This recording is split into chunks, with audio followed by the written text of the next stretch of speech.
In this video, we are going to learn about atmosphere and structure of atmosphere.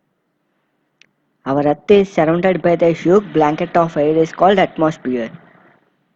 All living beings on this earth depend on the atmosphere for their survival. It provides us the air we breathe and protects us from the harmful rays, that is the ultraviolet rays which produces from the sun. The atmosphere is mixture of different gases: nitrogen, oxygen, carbon dioxide, hydrogen, helium, argon, and etc. Nitrogen and oxygen are the two main gases in the atmosphere, and 99% of the atmosphere is made up of these two gases.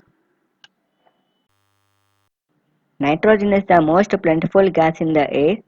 When we inhale, we take some amount of nitrogen into our lungs and exhale it. But plants need nitrogen for their survival.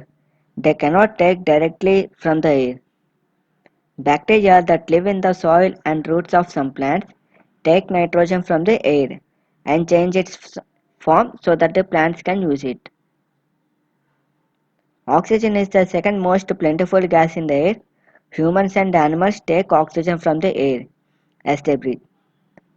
Green plants produce oxygen during the photosynthesis. In this way, oxygen content in the air remains constant. If we cut the trees, this balance gets disturbed. Carbon dioxide is another important gas. Green plants use carbon dioxide to make their food and release oxygen. Humans or animals release carbon dioxide. The amount of carbon dioxide released by the humans or animals seems to be equal to the amount of used by the plants, which make a perfect balance. However, the balance is upset by burning of fuels such as coal and oil. They add billions of tons of carbon dioxide into the atmosphere each year. As a result, the increase in volume of carbon dioxide is affecting the Earth's weather and climate. Ozone gas is another important component of the atmosphere, found mainly between 10 to 50 kilometers above the Earth's surface. It acts as a filter and absorbs the ultraviolet rays radiation from the sun and prevent them from reaching the surface of the Earth. The amount of ozone gas in the atmosphere is very little and is limited to the ozone layer found in the stratosphere. Generally, atmosphere extends up to 1600 kilometers from the Earth's surface. However, 99% of the total mass of the atmosphere is confined to the height of 32 kilometers from the Earth's surface due to gravitational pull of the Earth. The atmosphere can be divided into five layers according to the diversity of temperature and density. There are troposphere, stratosphere, mesosphere, thermosphere, and exosphere. Troposphere. It is the lowermost layer of the atmosphere. The height of this layer is about 18 kilometers on the equator and 8 kilometers on the poles. The thickness of the troposphere is greatest at the equator because heat is transported to the great height by strong conventional currents. This is the most important layer of the atmosphere because all kinds of weather changes take place only in this layer. The environment temperature decreases within the height of the atmosphere. It decreases at the rate of 1 degree Celsius for every 165 meters of the height. This is called normal lapse rate. We are seeing that many of the Himalayas at the top of the site we can see the snowfall because when the height increases in the troposphere, the temperature decreases.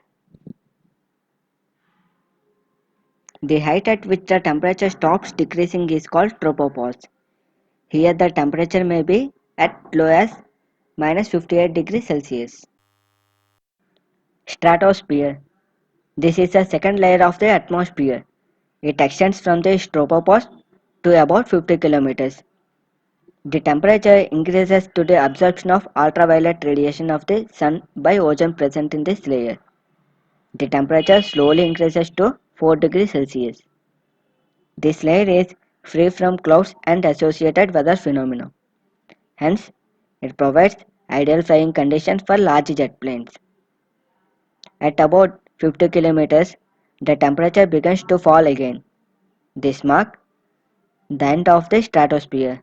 The end of the stratosphere is called stratopause. Mesosphere. Above the stratosphere lies the mesosphere. The mesosphere extends at the height of 80 kilometers. Here, the temperature decreases again, falling as low as 90 degrees Celsius. The end of this layer is known as mesopause. Thermosphere. The thermosphere lies above the mesosphere. This layer, according to the NASA, extends height of about 513 kilometers. In this layer, the temperature rises dramatically, reaching the up to 2482 degrees Celsius. This increase in temperature due to the fact of gas molecules in this layer absorb and ultraviolet radiation of the sun. This results in the breakup of gas molecules into the positively and negatively charged particles or ions. Thus, this layer is also known as ionosphere. The electrically charged gas molecules of the thermosphere reflect radio waves from the Earth back into the space. Thus, this layer also helps in long distance communication. We will see that some of the shooting stars appears. Those are actually meteoroids from the outer atmosphere of the Earth. Due to their gravitational pull, the meteors pulls towards the Earth. Due to this, the meteors comes towards the Earth with a massive speed, with the heat produced as a bright that we see. While entering to the thermosphere region, due to the high in temperature of this region, it melts before reaching the Earth's surface. Exosphere. This is the outermost layer of our atmosphere, which lies above the thermosphere.